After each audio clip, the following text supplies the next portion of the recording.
এই মাছ চচ্চড়ির মধ্যে ছোটো সময় দেখতাম যে এই 10 কচুর ডাইগো দিত।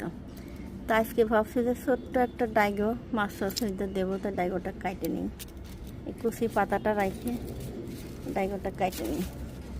একটাই দিব, অল্প একটু চচ্চড়ি করবো, ছোট্ট একটু ডগা দিব। 2টা কাটে ফেললাম, তো ছোটো ছোটো তো ওই 2টাই লাগবে মনে হচ্ছে।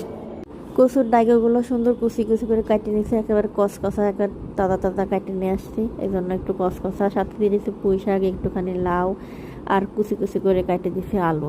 বেশি করে পেঁয়াজ দিলাম, আর দিলাম পরিমাণ মতো কাঁচামরিচ। এই দিয়ে হাতে মাখাই নিব। আর এদিকে দেখেন খয়রা মাছগুলো কিন্তু বাড়ির থেকে করে ধুয়ে একটু পরিষ্কার করেই দিয়েছিল। এখন আমি আবার একটু লবণ হলুদ দিয়ে ধুয়ে নিছি ভালো করে। তো একেবারে এই বিলের মাছগুলো কিন্তু তাজা তাজা খাই ফেলাই, ভাবে বেশি দিন ফ্রিজে থাকে না।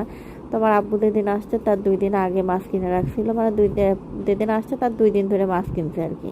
তো আমি ভাবছি কয়েকদিনের মধ্যেই খাই।